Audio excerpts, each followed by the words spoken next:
A big thanks and hello to Guy Jackson, VP at Teads, one of the world's leading media platforms, employing over 850 people in 38 offices across 29 countries. Teads specialises in end-to-end digital display advertising, differentiating their proposition by quality and experience delivered to their end users. Guy joined the company back in 2012 as one of the first UK team members, and when it was called BAD, a French video ad network startup. Since then, the company has scaled quickly, including multiple acquisitions and mergers, and a move up north for Guy to Manchester, where he heads up the regional business.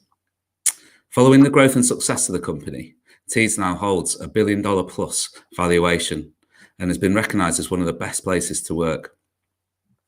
Well done, Guy. You must be so proud of what you've achieved so far in the role that you've played in building such a successful digital business. Would you like to tell us a little bit more about how it all started, sort of when you joined the company back in 2012 and what's happened since then? Yeah, absolutely. I mean, the answer to that is yes. Sort of, I'm very proud of a number of the kind of achievements through the roller coaster ride. It's hard to kind of take stock of what those have been sometimes, because the business has evolved so quickly, and the business I was working for back in 2012 resembles absolutely nothing of what we're working in today. And along that, there's been lots of highs, lots of lows, lots of challenges. But to kind of take you through in a whistle stop, I suppose. I joined random sort of like ad network called BAD back in 2012. They'd just been acquired by the eBuzzing group, who I suppose were kind of the foundation for what Teads is today.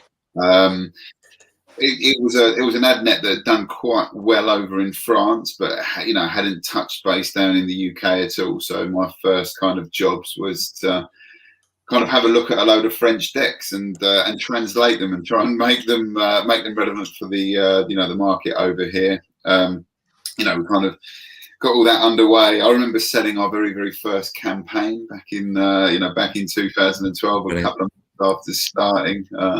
Furniture Village was my first campaign that we ran. Yeah. I think it cancelled after the first couple of weeks of running, but such is the ups and downs of life in a startup.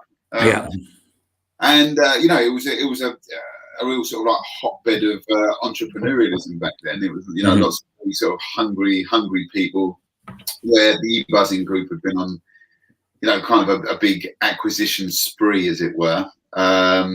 We had the benefit of working with a lot of kind of co-founders, that were sort of like integrating themselves into this wider business. So, working alongside the likes of Jeremy Arditi, who's now our chief commercial officer, and John Canzaneri, who went on to found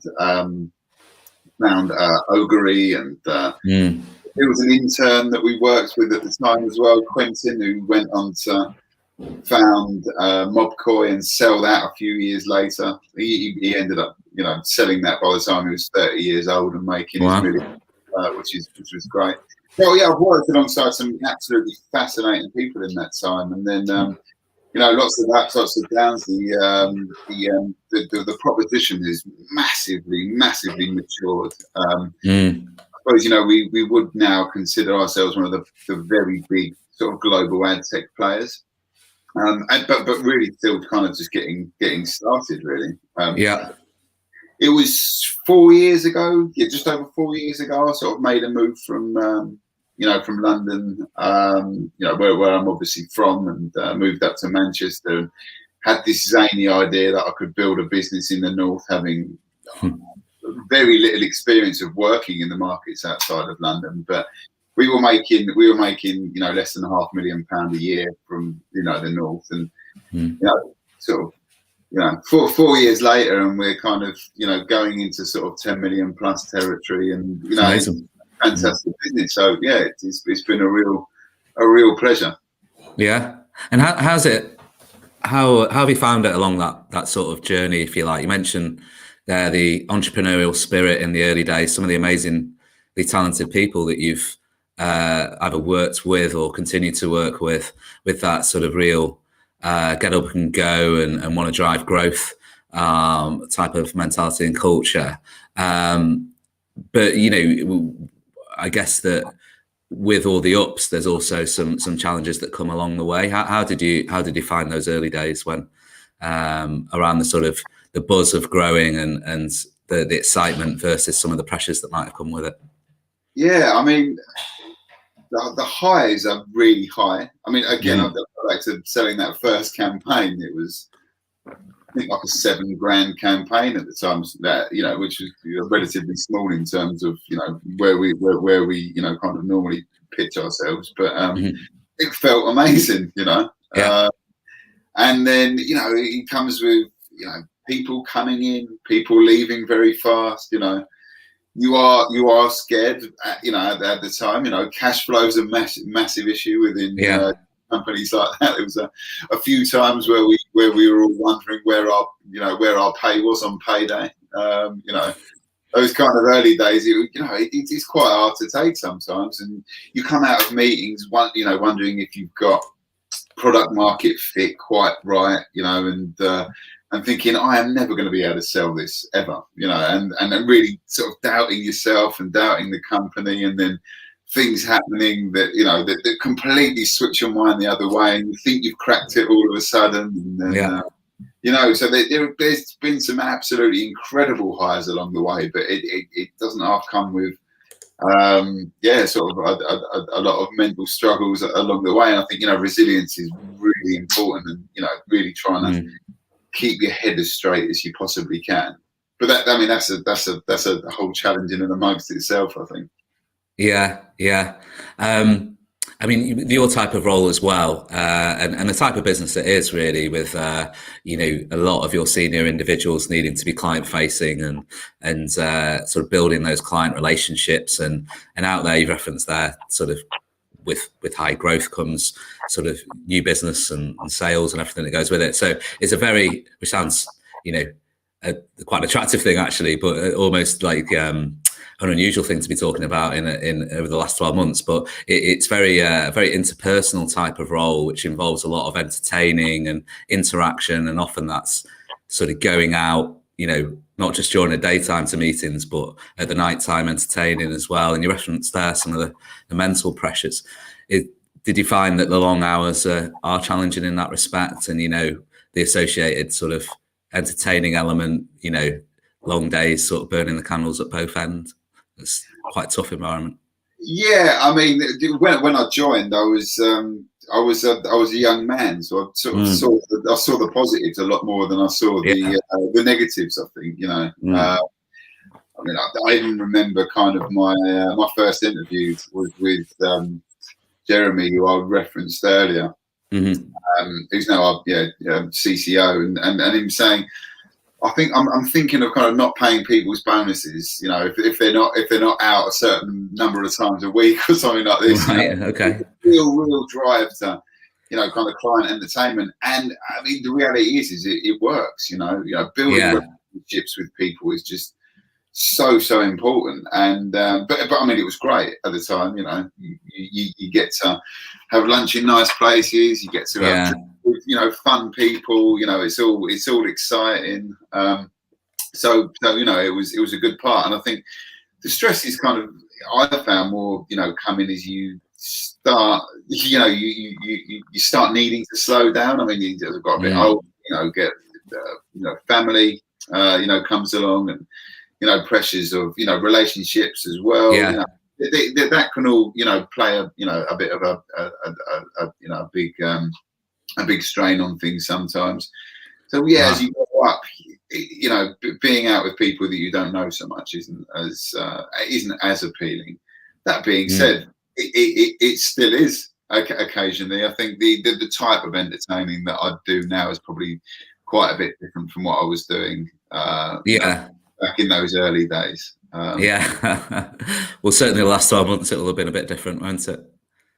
It definitely has. I mean, and it's a funny one. I think one of the main things that I really miss is just seeing people. It doesn't have to be in a pub, or doesn't have to be drink. I think it's bumping into people in the reception area of an agency like yours, Steve. Yeah. You're going for a meeting with one person, but you bump into 10 people on the way in, and nice catch up. It's just those, small kind of conversations that you have just on the fly that kind of mean so much. That really keep your head in the loop of what's going on, and you can feel very detached when you're sitting in a 6x6 kind of office, for the majority of your days.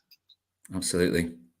And just with regards to those early days then, you mentioned that resilience is really important. Yes, there's ups and highs, as well as in a business like yours that's done really well, but obviously there's sort of those challenging periods as well. Is there any sort of advice you'd give to sort of aspiring entrepreneurs or people who may be listening who are in a similar scenario that you may have been in like a few years ago when you're in those sort of those pressurized positions? I know each scenario is different, and each scenario will be specific to that particular company, but with regards to resilience, do you have any sort of guidance or advice you'd give? Because it's easier said than done often, isn't it? Yeah. I mean, the first thing I'd probably say is just don't do what I do. Don't follow me. I don't tend to get it as right as I need to. I'm quite an intense character that kind of lives very black or very white. So when I'm hammering it, I'm absolutely hammering it, and when I need some time off, I need some time off, kind of thing.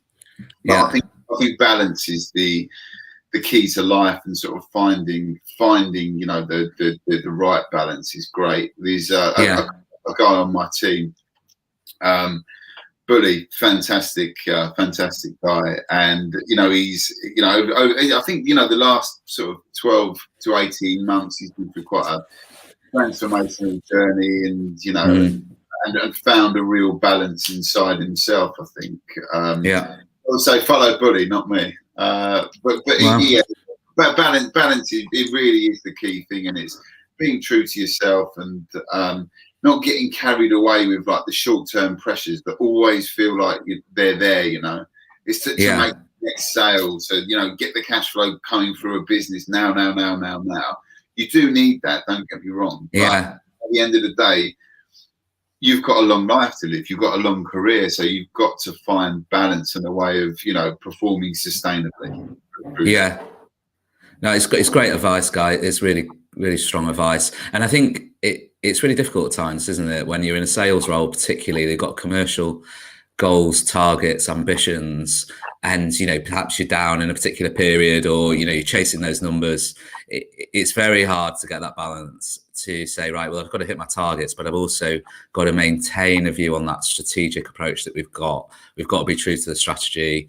We've got to believe in ourselves that whilst we may be challenged on the numbers right now today, we're still doing a good job, and we're still moving forward in the right way, and behaving in the right way as well. And part of that is sort of looking after yourself.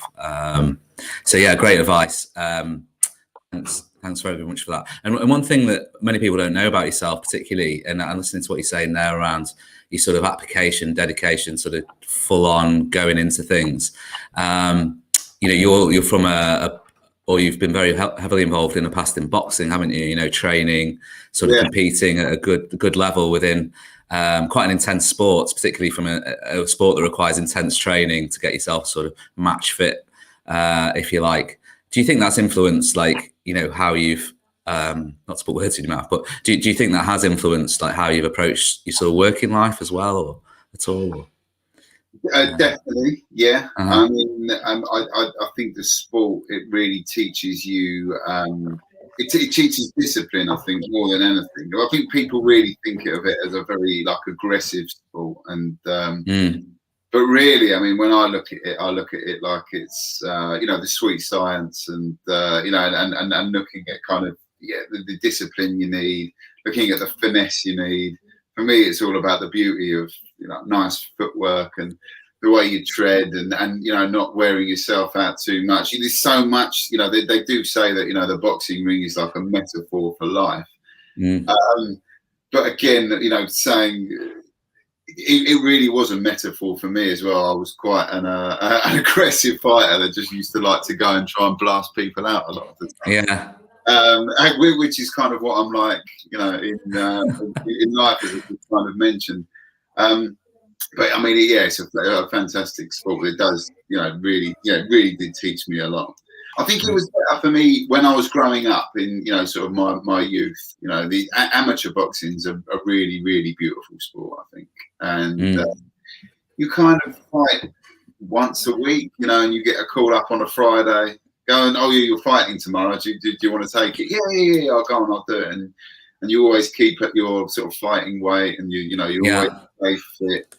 Later on in my career, I had a few sort of professional fights, and that's really a lot more. You fight 2-3 times a year, and then this idea of really crashing your weight into a weight division. I was also working in this industry as well, so I was kind of pogoing from about 95 kilos to a fighting weight of 79. So I was losing about 3 stone sort of before my and then straight away after, because I'd trained for probably 2-3 months to get to that weight, I had a lot of kind of client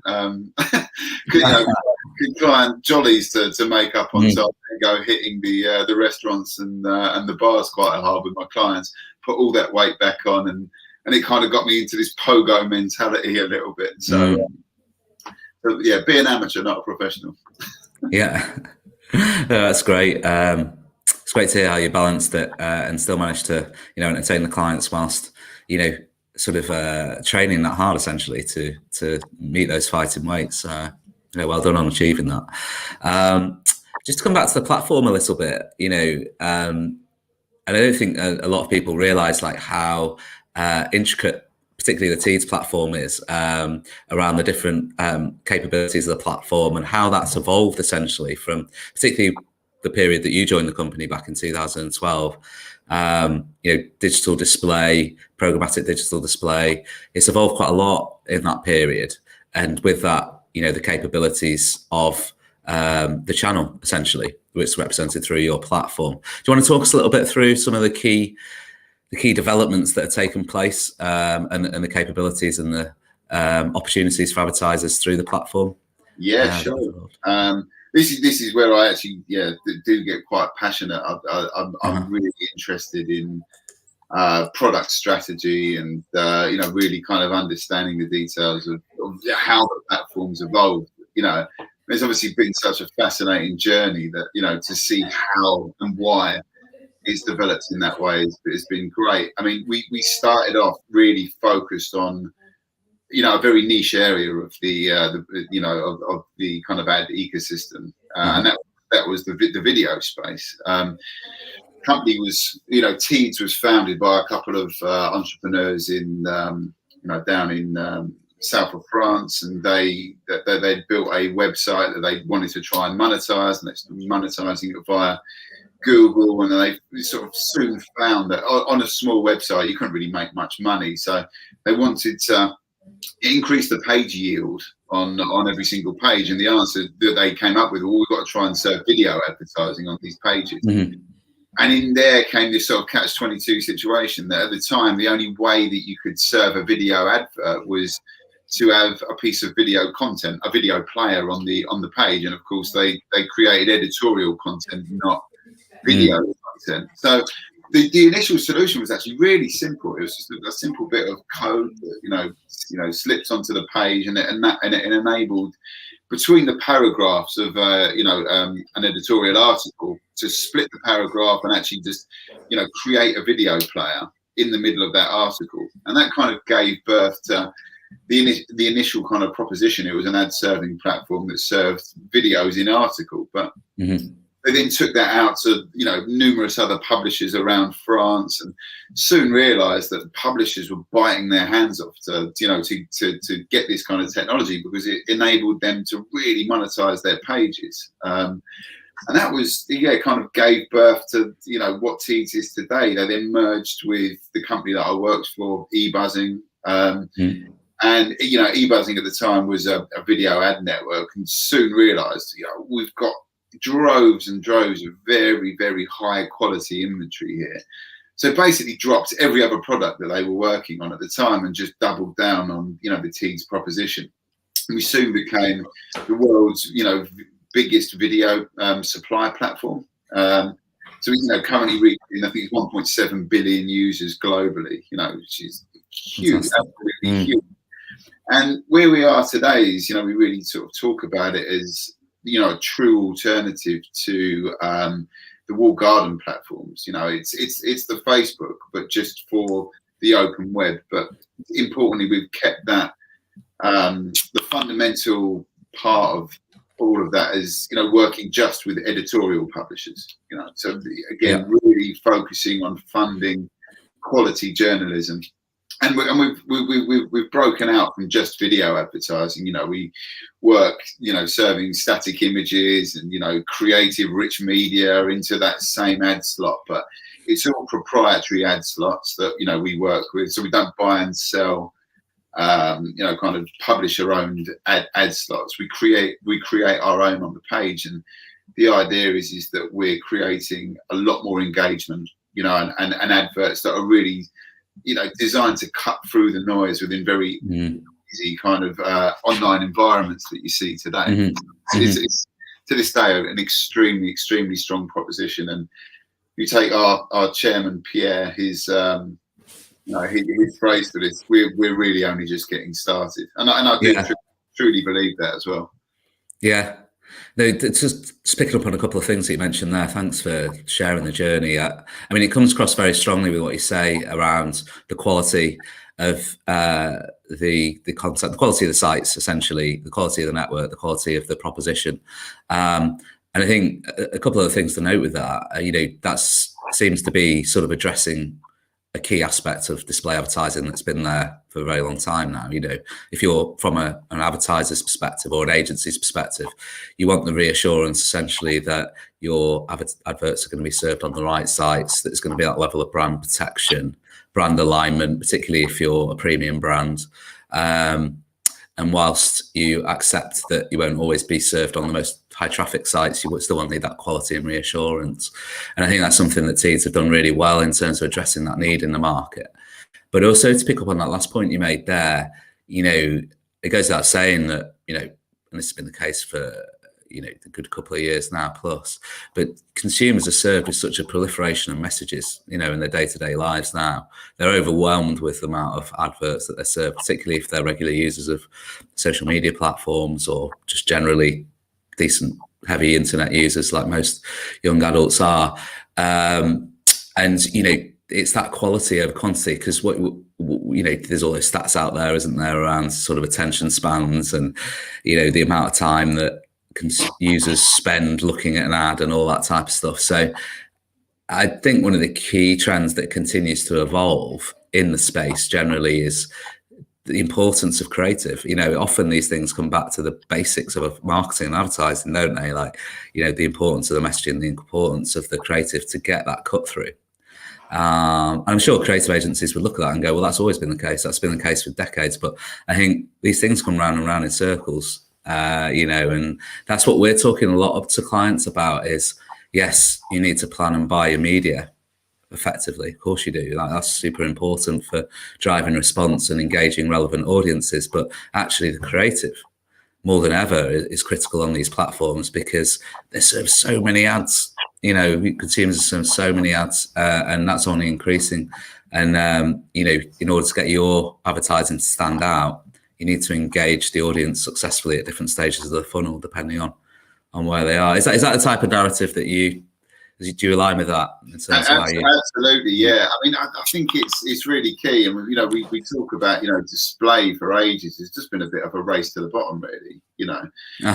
These, you know, fantastically powerful, you know, platforms like Facebook that have come into the market, user-generated content that they don't have to pay for, and you know, and you know, fantastic targeting capabilities that, by and large, you know, I think display's always been playing this kind of like catch-up game, and I think it's almost been the focus a bit too much has been around trying to find the user for the cheapest price, and all of a sudden you've got these very low quality websites that are, kind of on a level with very, very premium, publishers that pay a lot of money to create, these fantastic content, because it's just been about hitting eyeballs. But I think we've become as an industry a bit sort of like obsessed with that over what's our message, what's the impact of our actual message. And I think, Teads have always been massive, avid pushers of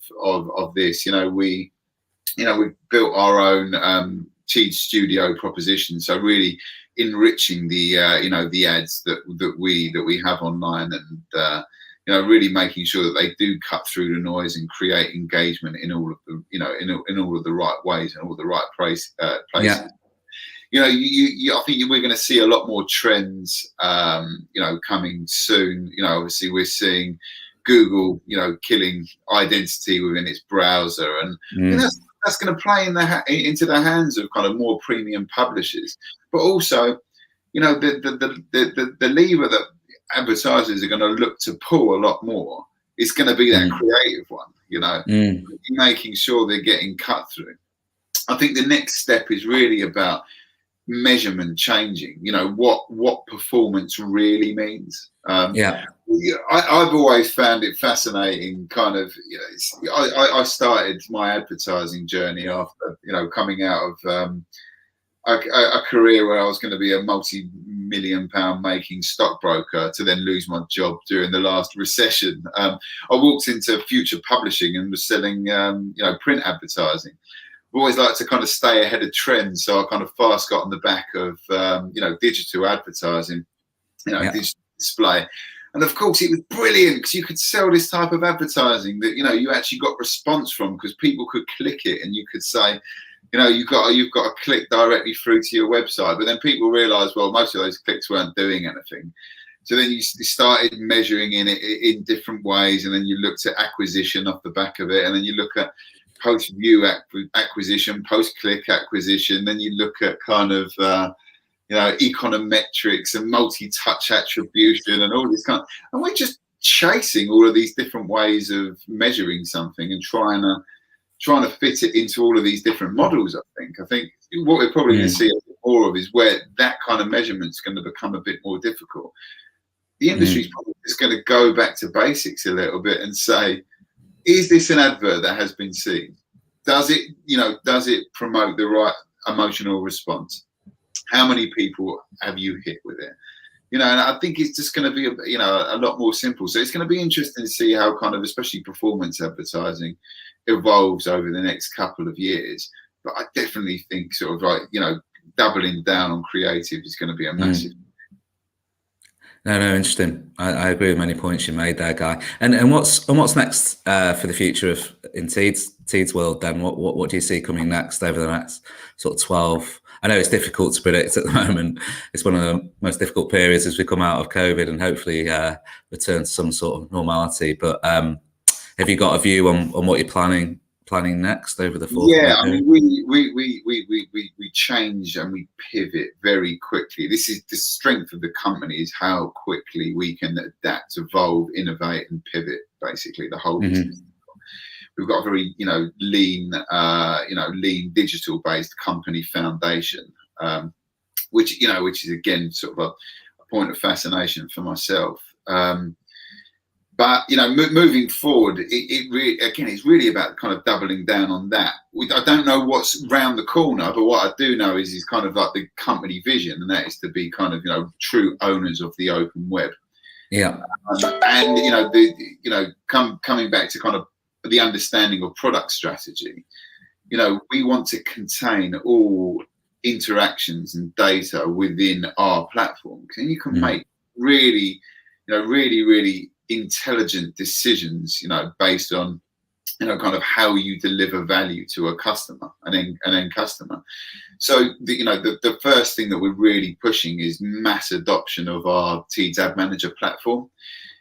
So all buying, and all selling is kind of done through the platform. All ultimately kind of we're moving to a model where all planning will be, done in there as well. all all reporting, all insights. We want as many touch points with our consumers as possible at the end of the day. And that all kind of using high powered artificial intelligence that gives us the ability to make very intelligent decisions and to make it fast and to constantly evolve quicker and quicker and quicker. We look at ad tech's hot at the minute. You've got massive valuations of ad tech companies where let's face it, it's been suffering for a while because of the dominance of Google, because of the dominance of Facebook. But starting to see kind of like real decent emerging trends of good valuations, good exits within the ad tech space. And I know that we're positioned extremely strongly. We're still growing, just so fast. I mean, even in a year of a pandemic, we grew our top line sort of plus 20%, and and we've got visions to grow another 30% this year and the same next year, and that's massive numbers when you think about it. But again, I just see we really are just only just getting started. Brilliant. Well, on that note, Guy, I think that draws us to a close, and thanks so much for your time. It was could have talked for another half an hour there with you, but I really appreciate all your input and your time, and it's great to hear that Teads is doing so well and you've got such huge aspirations moving forward as well. I look forward to catching up again soon. Fantastic. Thank you for having me on, Steve. It's been a great session. I love the podcast. I love you posting kind of stuff online. Definitely keeps the mental attitude in the right place. So no, thank you for having me on. No, it's a pleasure. Thanks, Guy. All right, we'll speak soon. Thank you. Awesome. Cheers, mate. Bye-bye.